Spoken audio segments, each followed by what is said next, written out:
لکه حدیث مبارک کې راځي وی کوم انسان چې نیک عمل وي او الله تبارک وتعالى ته خوښ وي نو الله تبارک وتعالى جبرئیل علیہ السلام ته فرمای اے جبرئیل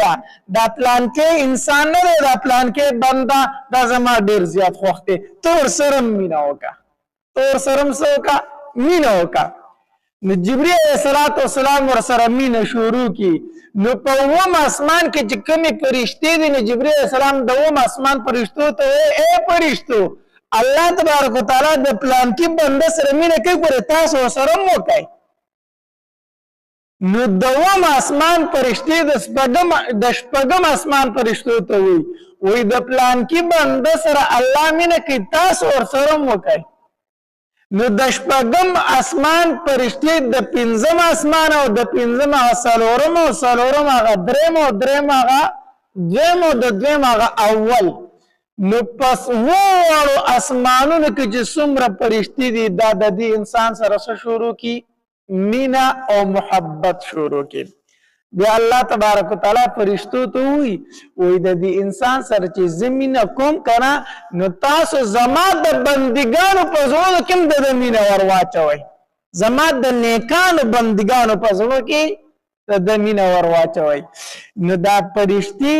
پزمک جسمره نیکان بندګان دي داغي په زړونو کې د دې انسان سره ور واچي مینا ورواچی نو دا نیکان سوی الګه پلان کې سره ډیر نیک سره دی راځي چې خواله لاړ شو ملاقات پور سره وکړو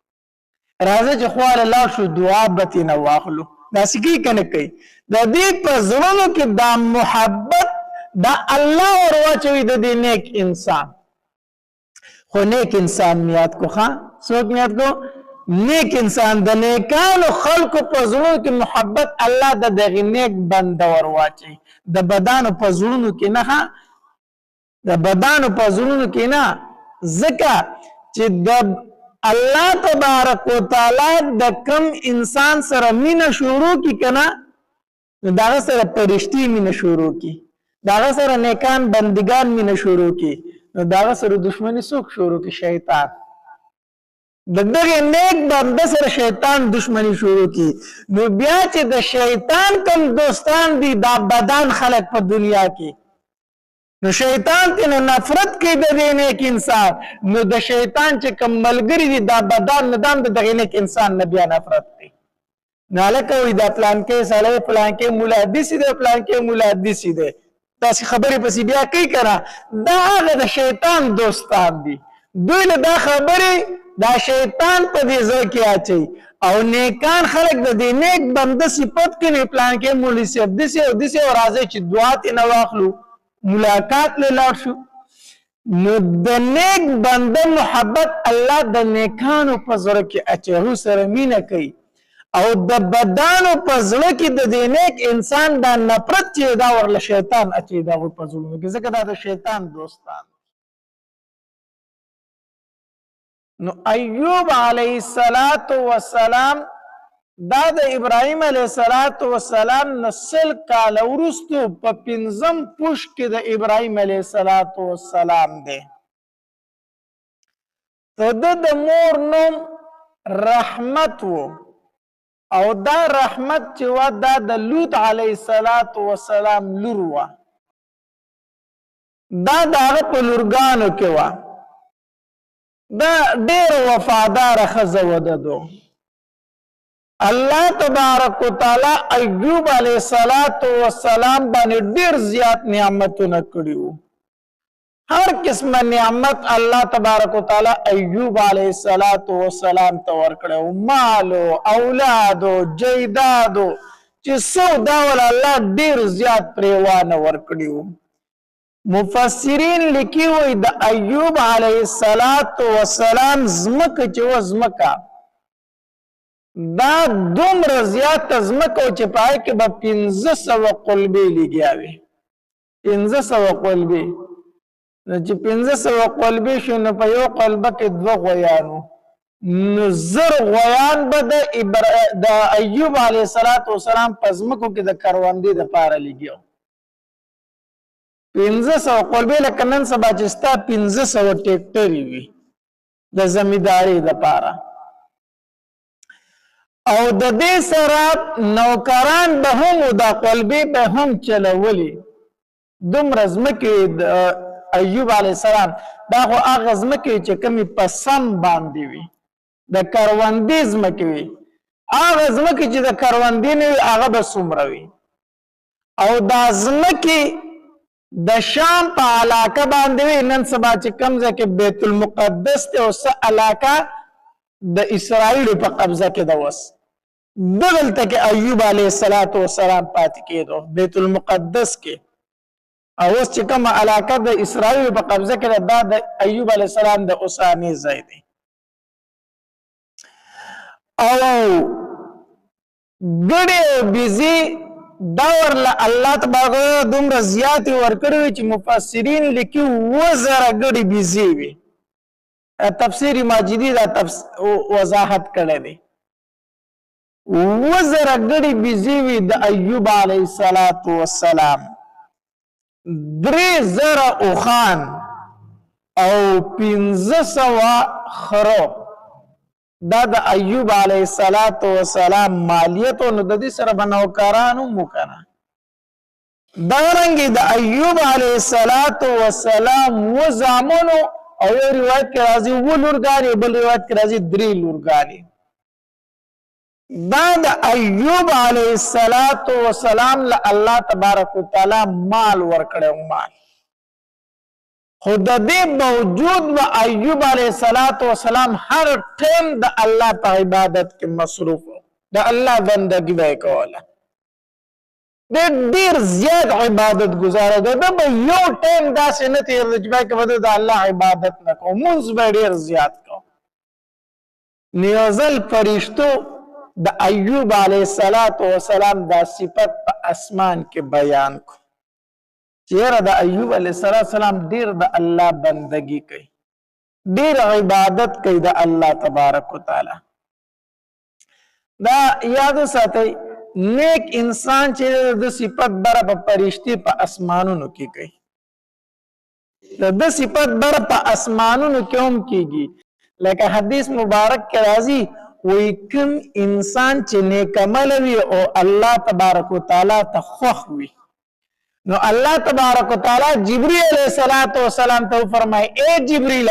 دا پلان کې انسان نه دا پلان کې بندا دا زما ډیر زیات خوښ دی تور سرم مینا وکا تور سرم سوکا مینا وکا نو جبريل علیہ السلام ور سره مینا شروع کی نو په وم اسمان کې چې کومې فرشتي دي نو جبريل علیہ السلام د وم اسمان فرشتو ته اے فرشتو الله تبارک وتعالى د پلان کې بندا سره مینا کوي ګوره تاسو سره مو کوي نو دوام اسمان فرشتي د شپږم اسمان فرشتو ته وي د پلان کې بنده سره الله مینه کوي تاسو ور سره وکړئ نو د شپږم اسمان فرشتي د پنځم اسمان او د پنځم څلورم او څلورم هغه دریم او دریم هغه دویم او د دویم هغه اول نو پس وړو اسمانونو کې چې څومره فرشتي دي دا د دې انسان سره شروع کی مینا او محبت شروع کی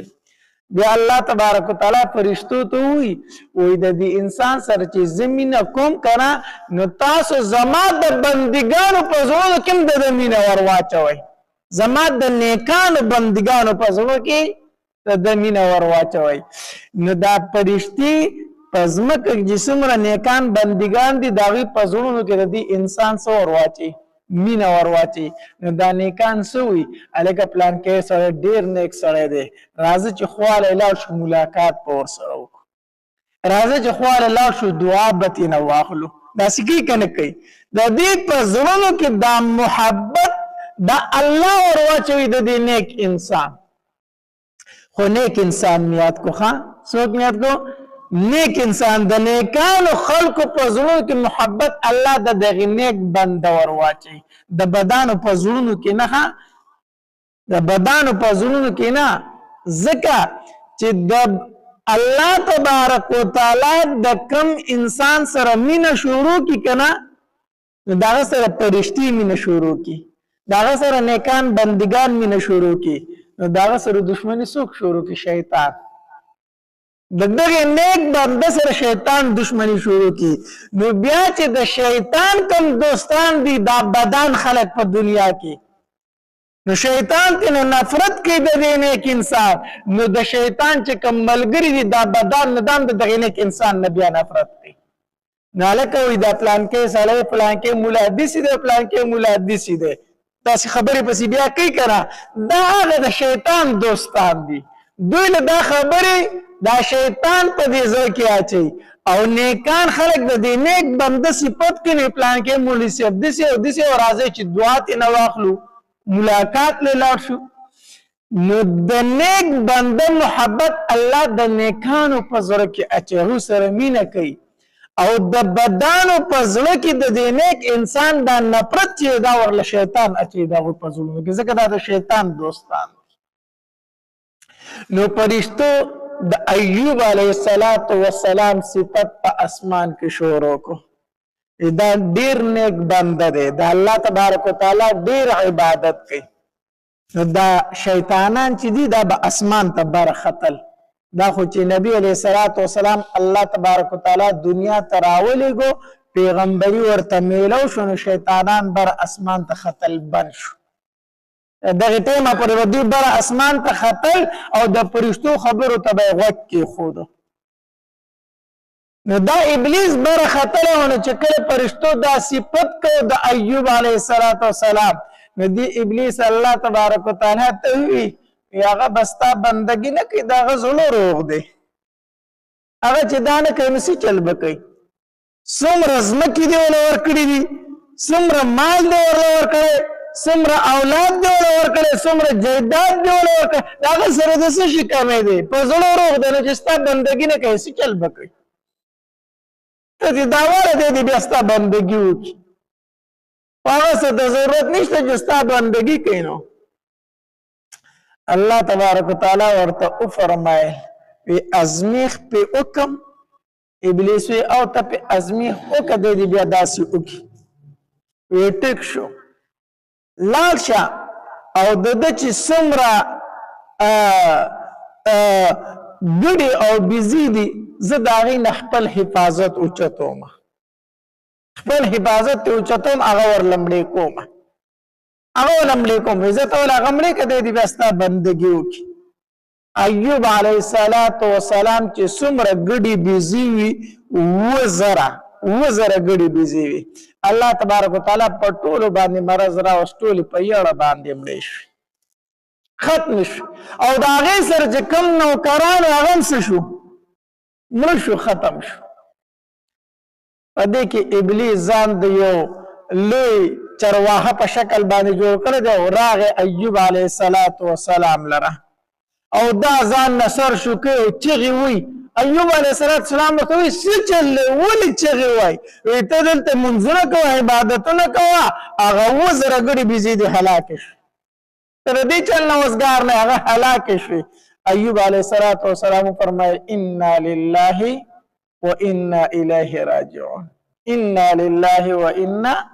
الیه راجعون زه بس الله را کړی وي او د الله مال او الله واپس واخیسته نو په دې کې د فریاد څه خبره ده په دې کې د چغو درولو څه خبره ده خو الله را کړی مال او الله واپس واخیستو بیا هم د الله شکر دی په سجده باندې پرېوتو په سجده باندې پرېوتو دا انا لله وانا الیه راجعون دا د انسان کو د دې په مطلب باندې پوه شو د انسان د پاره ډېره غټه تسلی ده ډېره غټه تسلی ده دې به چېرته چغې روړې ونه وایي څنګه دته یو تکلیف را ورسېدو نو دوی وي انا لله یاره الله را کړي و الله واغست د الله مالو الله واغستو زما خو پکې څه اختیار نه ما خو نه شو منع کولی نو چې د الله اختیار پکې نو الله پکې خپل اختیار وکړو د هغه شی هغه واغستو نو او وانا الیه راجعون مطلب دا دی چې یاره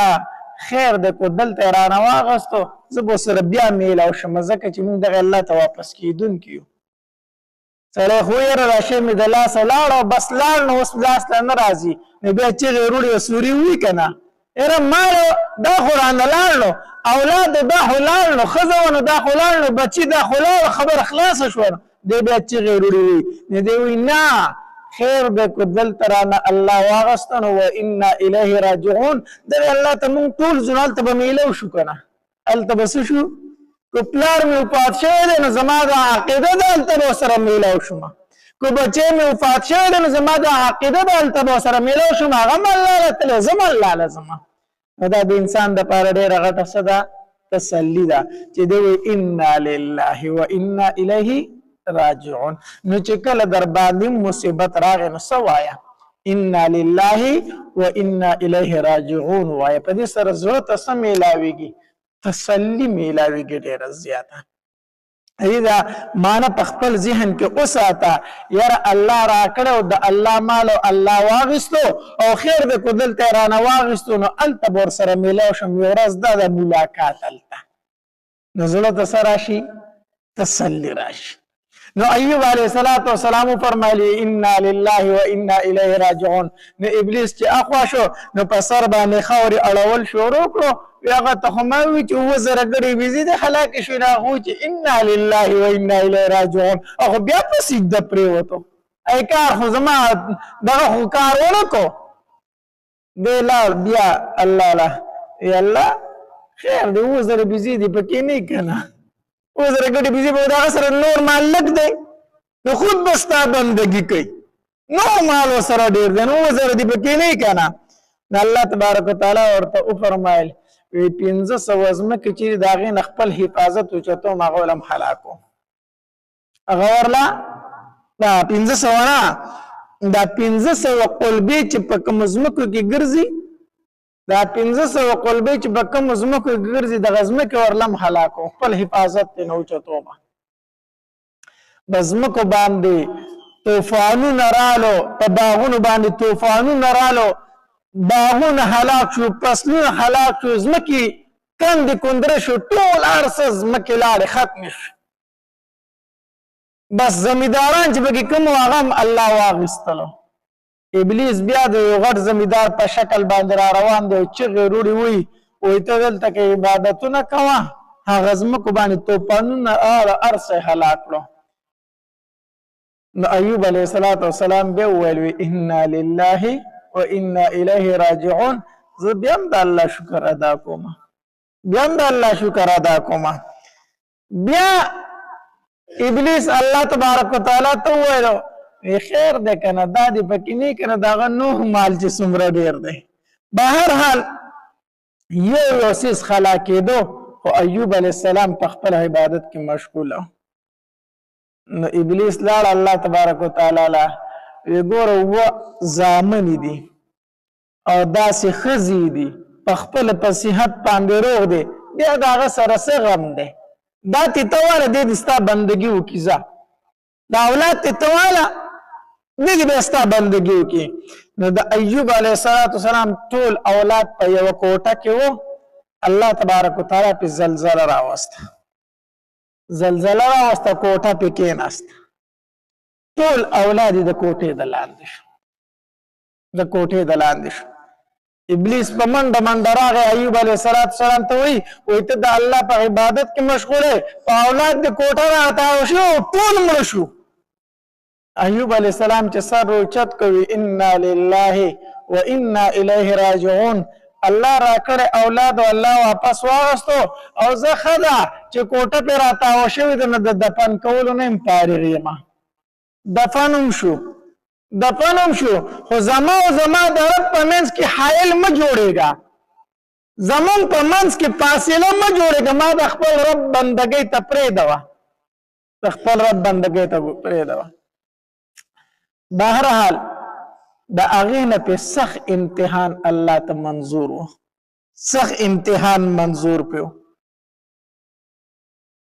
ابلیس ورته وویل په صحت باندې روغ دی ځکه دې بندګي کوي او صحت روغ دی روغ جوړ صحت ته ورله ورکړه ځکه بندګي کوي دا صحت ورله ته خراب کړی بیا ستا عبادت وکړي الله تبارک وتعالی په ایوب علیه السلام باندې یو مرض راوست څه مرض و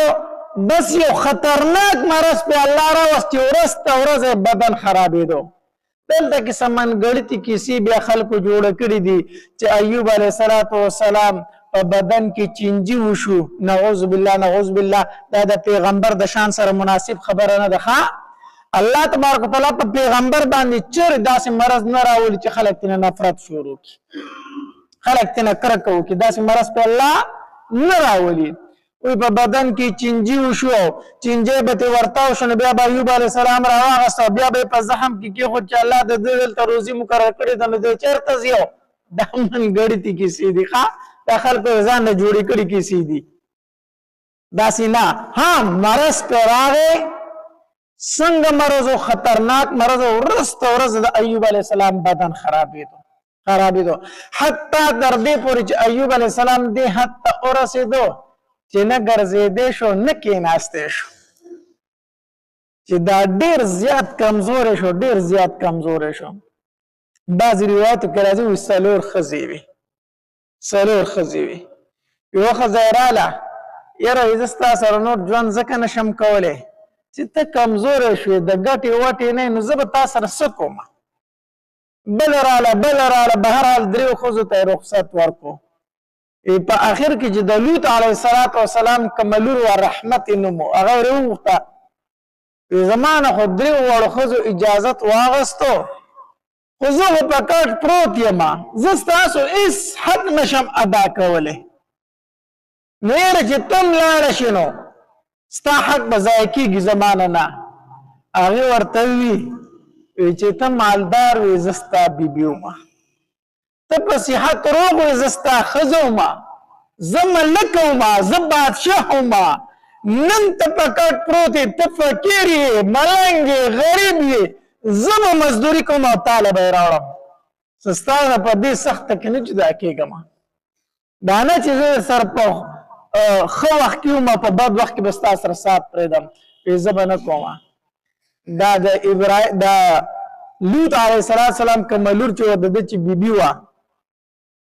دا به سهار وتله مزدورۍ لره، مزدوري به یې کوله ټوله ورځ، نو چې ماښام به راله نو دله به یې خوراک مراک راوړو، پیسو باندې ده ته به یې خوراک ورکو، لږې پیسې به یې پرېښودې، نوره چې کومه مزدوري به یې کړې وه هغه به یې د الله په نوم خیرات یې ورکړه. سهار به مزدورۍ له وته، ماښامه پورې به یې مزدوري کوله، بیا به یې د خدمت کو، یا هغه وه چې بادشاه وه، ملکه وه، او یا هغه وه چې مزدوري به یې بار کوله. د الله تبارک وتعالی امتحانات بیا عجیبه امتحانات دي، داسې سخت امتحانات د الله طرف راځي. نو چې ډېر زیات کمزوری شو ایوب علیه السلام او د ناستې پاستې نه ووت، نو یوه دعا یې الله ته وکړه، وی الله صرف زما د ژبې حفاظت وکړه، ژبې ته راله الله سم مه وایه، نو ژبې ته راله الله سم وایه، ځکه چې په دې ژبه باندې زه تا یادوم، نو ژبې ته راله سم وایه چې ستا ذکر پې کوم، نور ستا بدن دی، ستا امانت دی، څه چې ورسره کوې الله ستا مرضي ده، په ژبې ته راله سم وایه.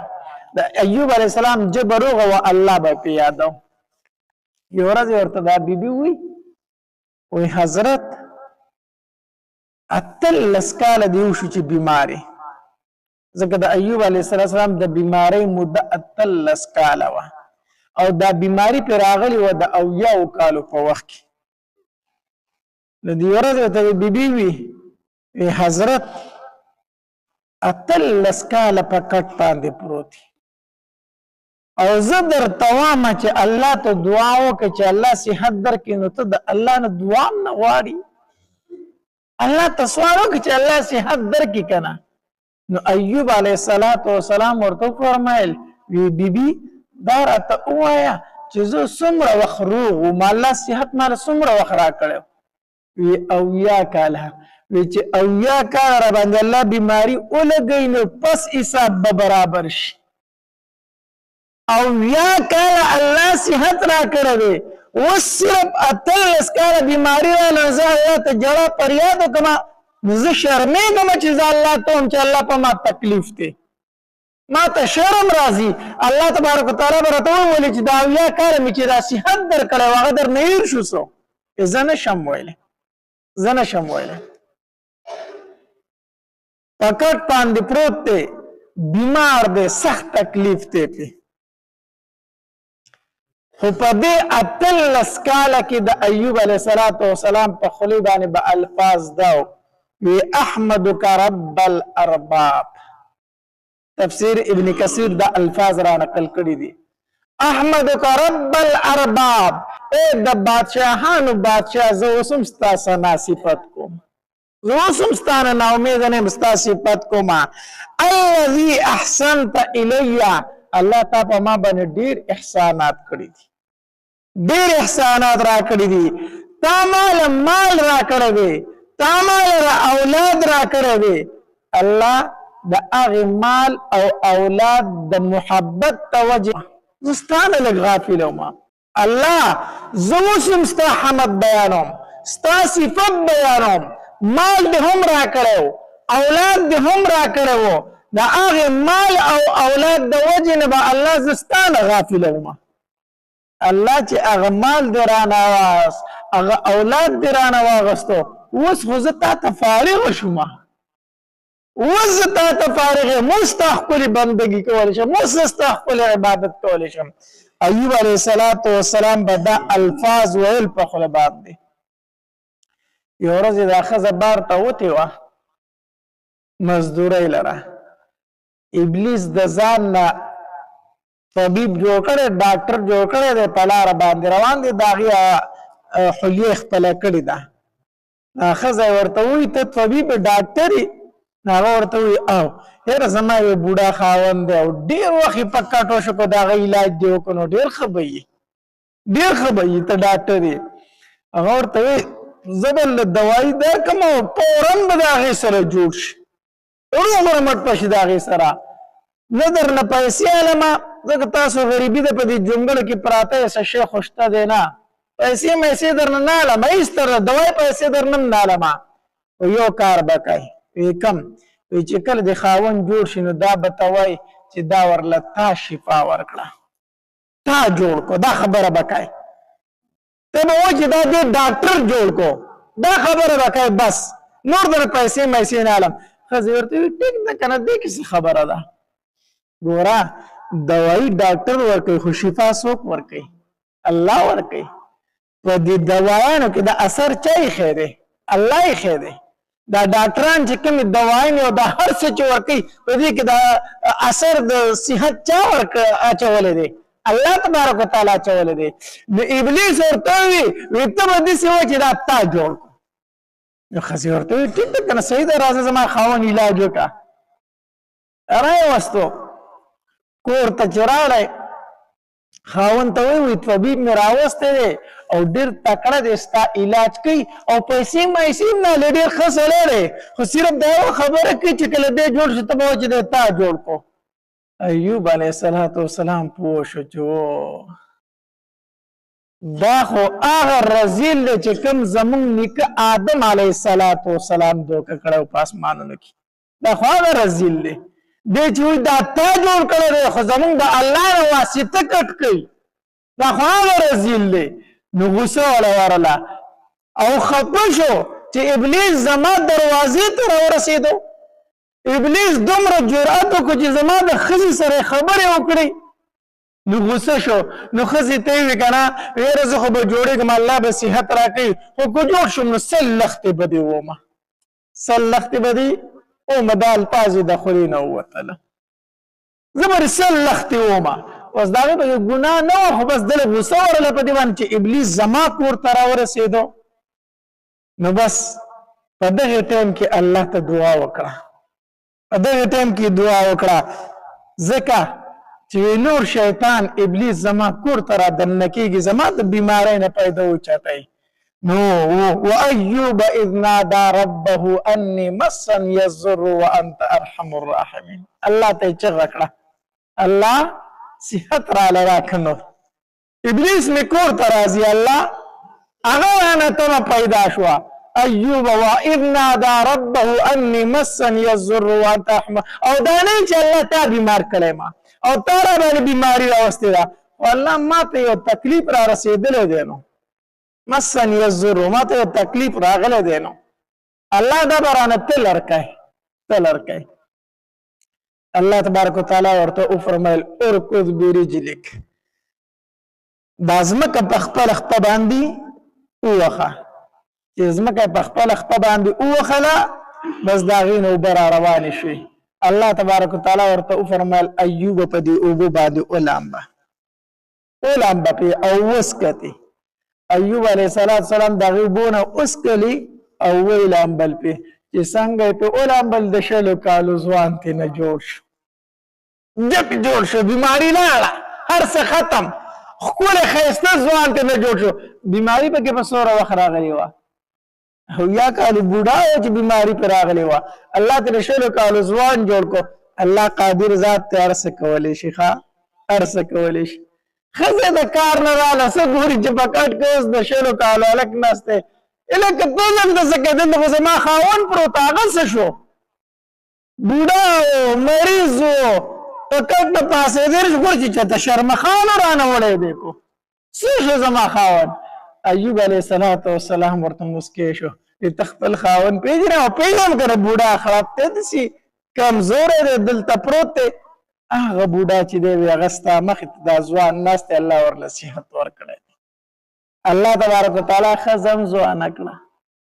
الله تبارک وتعالی ورله 7 زامنو هغه ورله دوچن کړو نو چې دوچن شي نو څو زامن الله ورکړو 14 نونه ورله هم دوچن ورکړي مال چې څومره هلاک شوی هغه هر څه ورله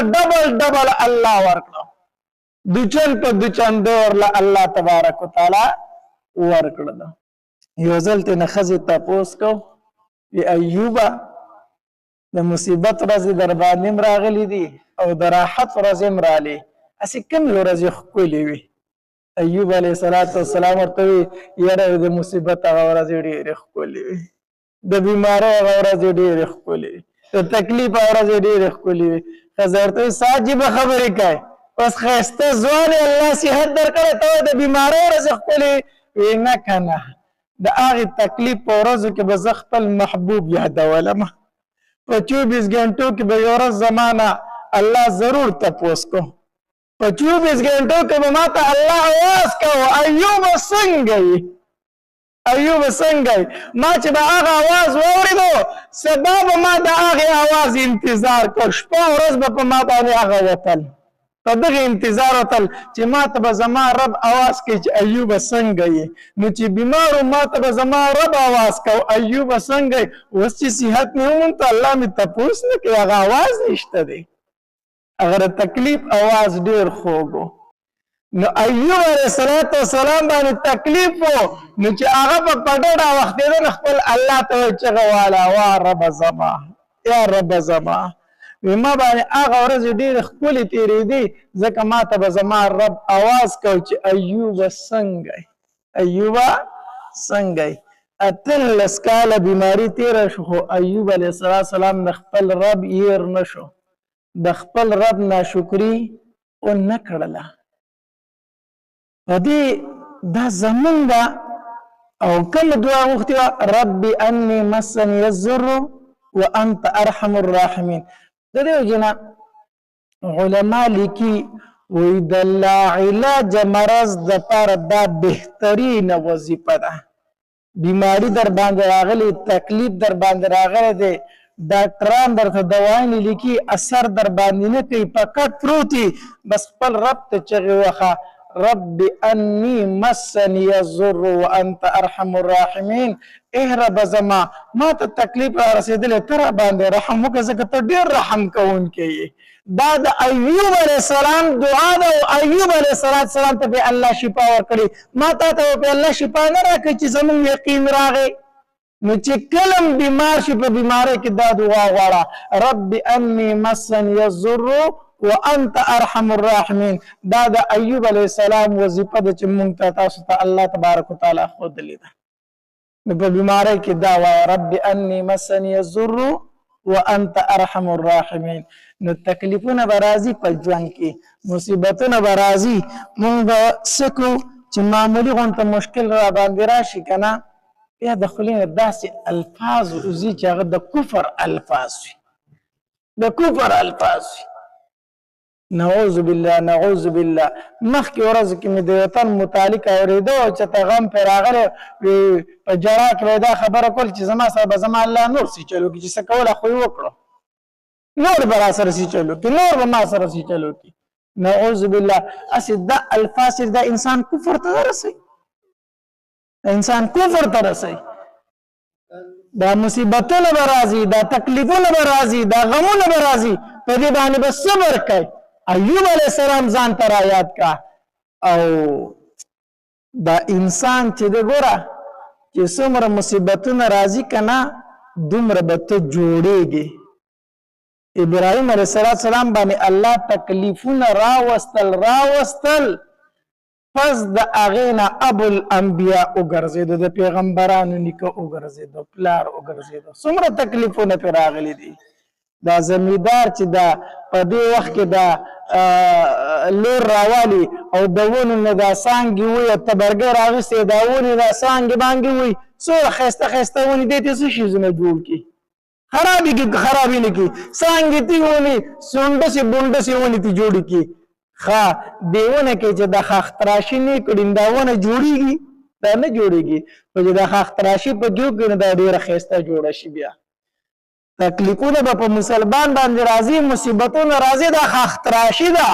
چې د باندې څومره مصیبتونه راغله دی به دومره الله ته نږدې شي ښکلی انسان به بیا جوړ شي. چې مشکلات پې نه راغلي دی نه جوړېږي. ښه نو مشکلات به راځي په ژوند کې تکلیفونه به راځي په هر حالت کې به د الله څه ادا کوو شکر. هر حالت کې به د الله څه ادا کوو شکر الحمدلله. الله تا راوستي او ته به یې لرکوي الله تا راوستي دي او ته به یې لرکوي.